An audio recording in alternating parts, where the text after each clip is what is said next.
Welcome to this GSA Momentum Discussion podcast episode titled Agitation and Alzheimer's Disease, Reflections of a Care Partner. Momentum discussions highlight topics experiencing great momentum in the field of gerontology. We're grateful to OTSCA for their support of the new publication, Insights and Implications in Gerontology, Agitation and Alzheimer's Disease, and today's podcast episode. My name is Jen Pettis, and I'm the Director of Strategic Alliances at the Gerontological Society of America, or GSA. And I am pleased to serve as the host for today's Momentum discussion. And I'm delighted to be joined by two guests for this podcast episode. Laura Metters is a licensed clinical social worker and the administrative director of the Emory Integrated Memory Care. She is also a member of the expert advisory panel for the New Insights and Implications publication, as well as for the GSA Care Toolkit for primary care teams. And Laura and I are joined by Maureen Morrison, who is a care partner. Maureen's husband, Angus, has Alzheimer's disease,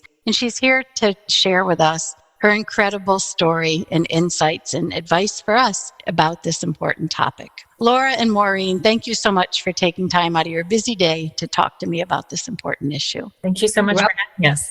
Well, Laura, let's start by talking about agitation and Alzheimer's in general. What is it and how common is agitation for people with dementia due to Alzheimer's disease? Agitation is a symptom that is very common for people who are living with Alzheimer's and other types of dementia. I think what agitation looks like can really vary depending on the person, that individual experience, their stage in the disease process, and even sometimes to the families and to the providers who are interpreting what is happening. It looks, every person is unique, so everybody's experience with what agitation is going to look like could look really different. Agitation is something that you may start off with more irritability. People who say, this person just has a much shorter temper than they used to. As dementia impacts a person's brain, there is typically a lowered stress threshold. So things that may have rolled off their back a lot easier, may have been no big deal previously. Now that dementia is impacting a person's thinking, you're getting people who are blowing up over things that would seem rather inconsequential. And so it's difficult for family members to navigate that. It can sometimes be difficult for family members not to take that personally when that individual is experiencing, again, that lowered stress threshold. Sometimes the agitation can be caused by things that are really simple, like frustration when you can't button shirts anymore, or when you forget somebody's name, right? It could just be a little bit of extra irritability in your day. But as the disease progresses and as your brain is changing, sometimes these symptoms get much more pronounced than just a little bit of somebody who is cranky. Sometimes this agitation may be demonstrated through a person's behaviors. So maybe there's a lot more fidgeting, maybe there's more exit seeking, maybe there's tapping or rummaging throughout the day. And so those can be more difficult and more demonstrative in somebody's agitated behaviors. In the late stage, maybe you're looking at somebody who is clenching their fists or clenching their jaws, where you can tell that they are not happy, but they may not be able to communicate that with the people who are living around them. So agitation may look different for different people in different stages of the disease process. It can sometimes be a very difficult symptom to manage, especially if that agitation turns more towards an aggressive side, right? So sometimes if people cannot express themselves and they are upset about something that is happening around them or that they perceive to be happening around them, in order to sort of communicate the severity of what they are feeling, sometimes people will have these very physical reactions, or sometimes have reactions where they're using curse words, they're raising their voice at a time where most family members would say this is very out of character for them. They've never responded this way before. But because, again, that the disease has changed the way their brain is processing things, you're getting this very different reaction than you may have typically seen. Also, some people have said, well, he's just been mean and cranky his whole life. That may be the case, but dementia sometimes, makes it much more difficult to manage these behaviors, much more difficult for the person to self-regulate their behaviors as well. So it can manifest itself in many different ways. I think if you are a person who is living with the disease or a family member who is living with someone who is experiencing this agitation, it's important to share those concerns with providers so that they can help you figure out how to manage those situations and can recommend changes, potentially in medication that would be helpful as well. Thank you for that great overview. I want to turn now, Maureen, to you, and I'd love to learn a little bit from you about your husband, Angus, and your journey so far with Alzheimer's disease. Specifically, can you tell me about Angus's initial diagnosis, when he was diagnosed with Alzheimer's, and what signs and symptoms led to that diagnosis? Yes, I'll be happy to. My husband was diagnosed approximately 8 years ago, and that was the official diagnosis. But well before then, he began to see things in himself, and I saw things in him that weren't normal or weren't right. First thing that I remember is he lost his sense of direction. My husband was one of those men who didn't need a map. He could get in the car and he could get from point A to point B, regardless of the detours. He just knew how to get there. Over time, even before his diagnosis, he was losing that. And you could tell by the way he drove, by his reaction to things, that was leaving him. And that worried him a lot. My husband is a brilliant man. He has his master's, he has his CPA.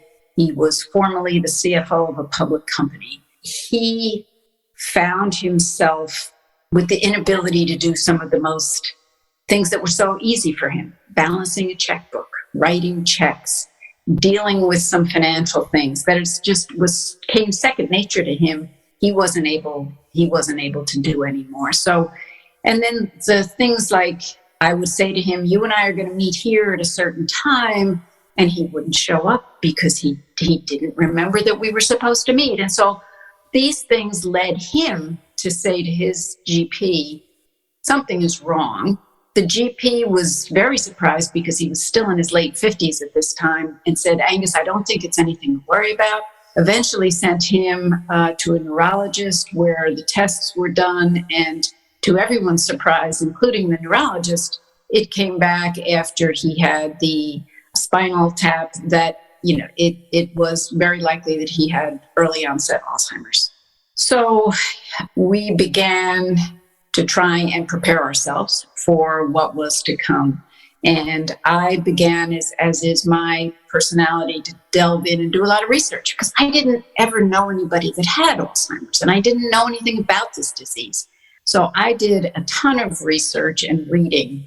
But what doesn't come across when you do your research like that and doesn't prepare you is for the personality change that can occur with someone with Alzheimer's.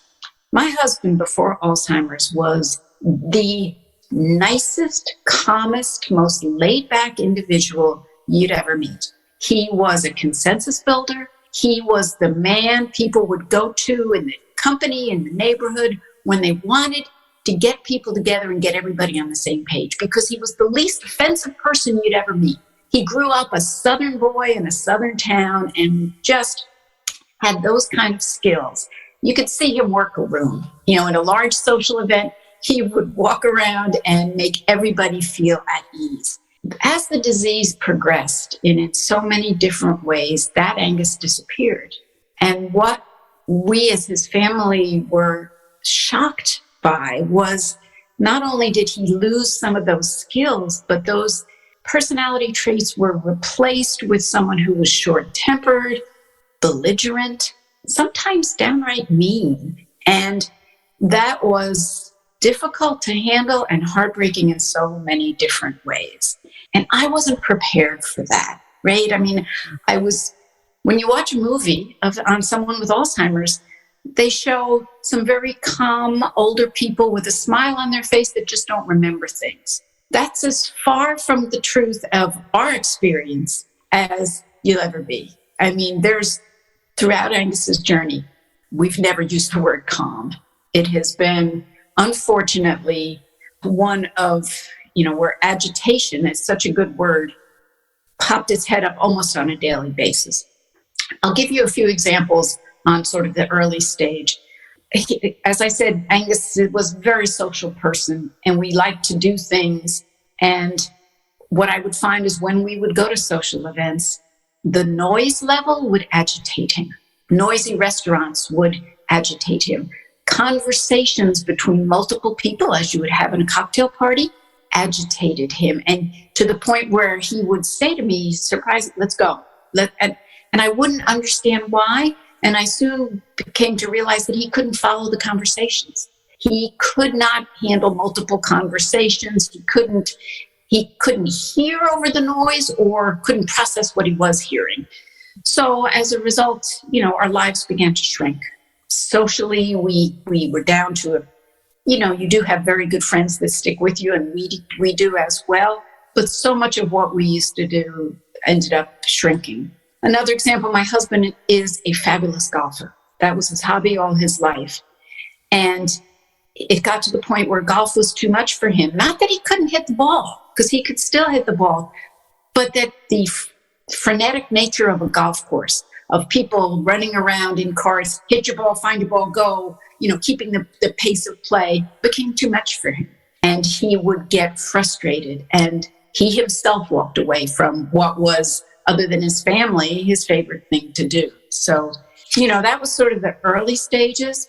The biggest manifestation that Angus had when I say agitation is he wakes up in the morning and he is moving the entire time.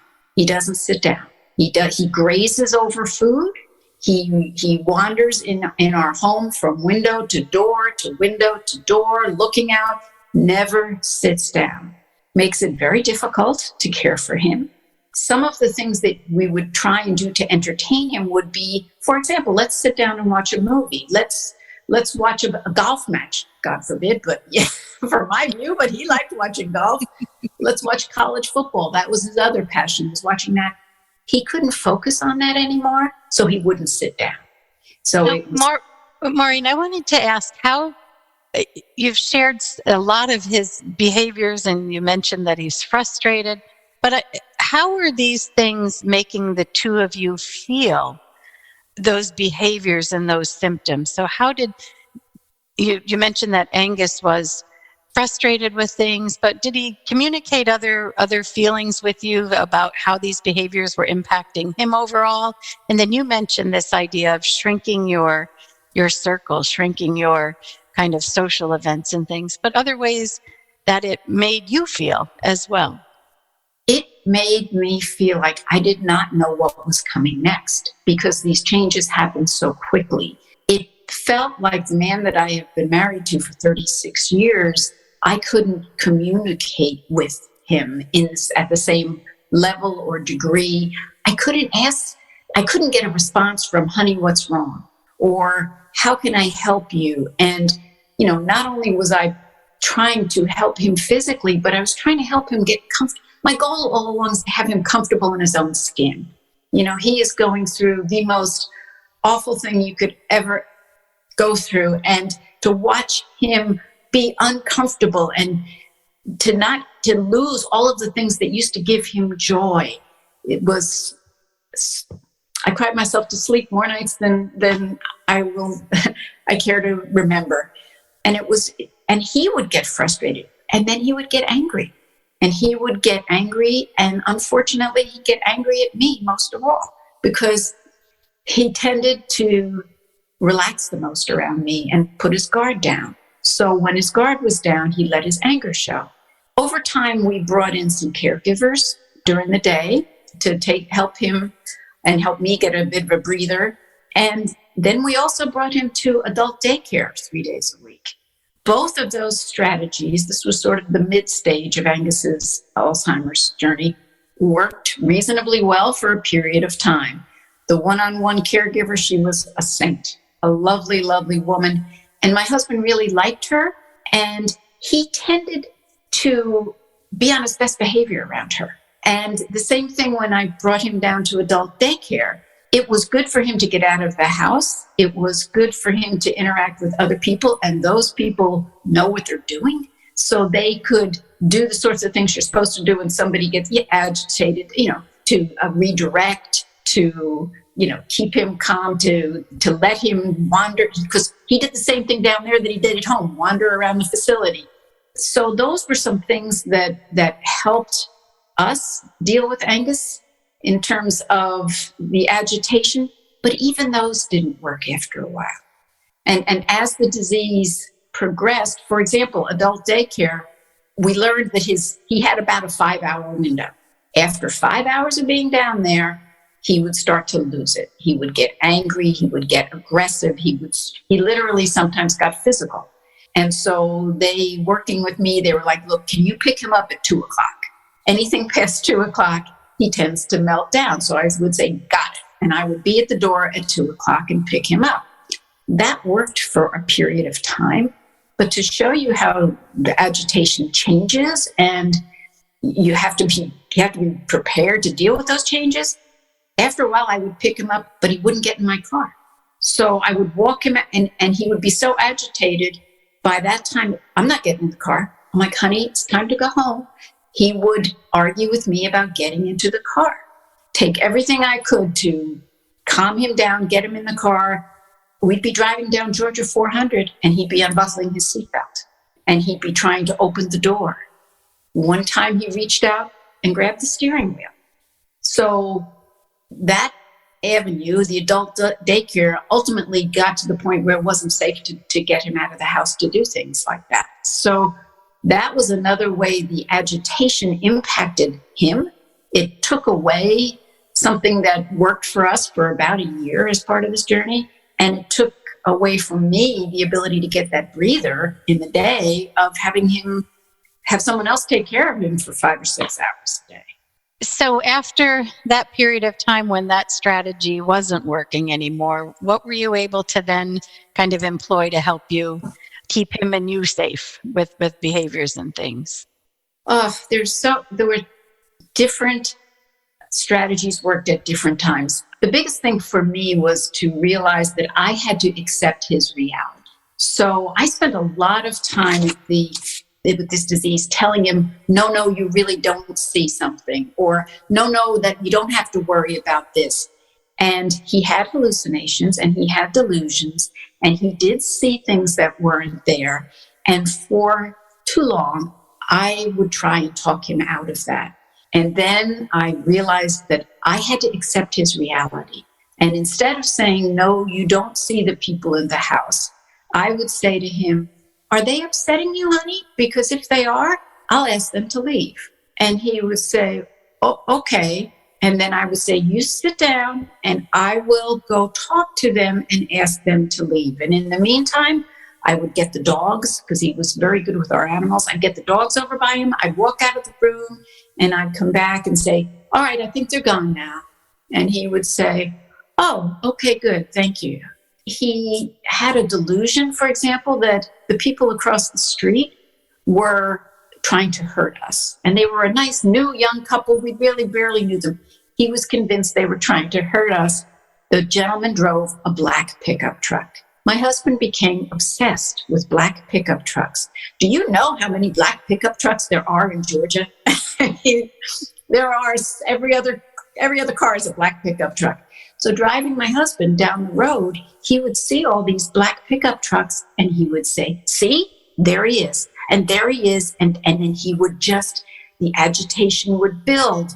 And so I eventually said, I'm going to go talk to this gentleman and make sure everything is okay. And I had to convince my husband that for whatever reason, it was okay. And so rather than say, Angus, there's nothing wrong going on, I had to say, I'm going to go fix it. And it was hard, right? Because I felt like I was giving into that damn disease by acknowledging his reality. But at that stage in the disease, that's what it took to make it work, was to accept his reality. And so, Maureen, as you talk about how you could kind of help Angus to get away from a concern if he had one and help calm him. So in addition to not having that particular behavior or symptom, when that agitation is avoided or treated well, how does that benefit you and Angus all together? How does that allow you more joy together? It took the tension out of the room. It took the elephant out of the room. When he relaxed, when he could smile, I was able to communicate with him more. I was able to reconnect with the man I was married to. and am married to for all these years, to be able to say, all right, hon, what would you like for dinner? And to get back to a little bit of normal, right? That's what I was trying to hold on for both of us, is the little bit of normal that our Alzheimer's bit by bit chips away from you. It takes away the normal. It takes away your social life. It takes away the little things that give you joy. The thing that we had together for so many years was dinner. I'm not the best cook in the world, but I always would, especially since the onset of his disease, I cooked dinner. We gave up going to restaurants. And so having a dinner together was our thing. When it got to the point that he wouldn't even sit down for dinner, he wouldn't. And I had to realize that was taken from us as well, was one of the hardest parts of this disease, was knowing that one communication point that we'd had together for so many years was gone because he couldn't sit still to even sit down and have dinner. That was inconsistent. So as I said, it chips away at what you're trying to hold on to. And it's heartbreaking for him, but so heartbreaking for me and for my children as well. And so, Maureen, I wondered if you could perhaps offer advice for other care partners who might be on this journey, maybe just beginning a journey with a loved one who has Alzheimer's. What would you suggest to them? First of all, is a dedication to learning as much as you can about this disease. I think the medical profession is still learning, social services are still learning, and there's new stuff coming all the time. But even more important than reading and looking on the internet is developing a network of people. Through adult daycare, I connected with other spouses and children of people with Alzheimer's. The tips we were able to give each other and the emotional support was a godsend. Along this journey, this terrible journey, were moments of incredible joy. And so much of that came from strangers, right? The thing that makes me cry, one of the most, is the unexpected kindness of strangers. And people who are on this journey, on their own journey with Alzheimer's, are the most giving and wonderful people. And that's to be willing to open yourself to that and to be willing to share yourself is what helps this journey be even at all survivable. And Maureen, what a gift you have given us and our listeners to share your story with us. I'm so grateful for that. I want to turn to you, Laura, and talk about the great work that you and your colleagues do at the Emory Integrated Memory Care. How do you help individuals with agitation in Alzheimer's disease and their families address the condition? Specifically, can you discuss what the interdisciplinary team recommends for the approaches to care, including non-pharmacological and pharmacological interventions? Yeah, I think the first step in figuring out how to treat agitation in someone living with dementia is really including all of the members of your care team. And that includes the family members and the care partners who are living with the person who is exhibiting this agitation. And always, whenever possible, including the person who is experiencing this agitation and sort of the treatment and asking what is wrong, what is causing this.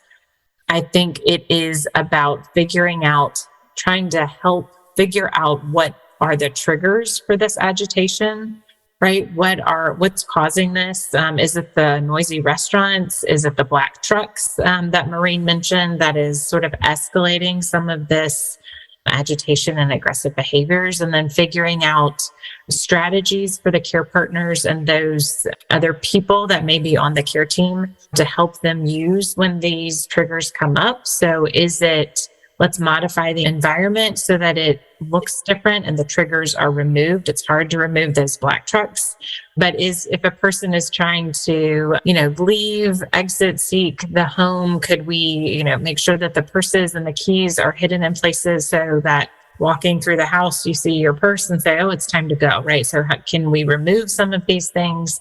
So working with the care team to try to figure out what's going on and what we can do without medication to help improve and reduce some of those experiences. I think Maureen is exactly right that different strategies work at different times. And sometimes that changes within the span of like a day or a week. So what worked in the morning may not work in the afternoon. And so helping care team members and family members be really flexible in that approach and sort of understanding the importance of trying again is really important. And then, individual has spoken with our registered nurses, if they've talked through some of these strategies with an occupational therapist or a social worker on our team, maybe it is time for medication to be added to the person's regimen to help sort of reduce some of the distress that this agitation is causing and sort of help take the edge off as well. So it really is a whole team's approach and not just the medical team's input that is really, really valuable and critical for treating and managing some of these agitation symptoms. Great. Well, Maureen and Laura, I want to thank you both so much for joining me. Maureen, thank you so much for your just glimpse into your world and your really valuable insights that you shared with us today. I'm sure that our listeners are going to find it extremely meaningful and learn a lot from your experiences. I want to thank everyone who listened to this episode, and I'm sure you're finding it, again, as meaningful and as I did to have the discussion. So I just want to say thank you to both our guests for joining me, and again, many thanks. You're welcome. To learn more about the Gerontological Society of America, visit geron.org. The Gerontological Society of America was founded in 1945 to promote the scientific study of aging, cultivate excellence in interdisciplinary aging research, and education to advance innovations in practice and policy. For more information about GSA, visit geron.org.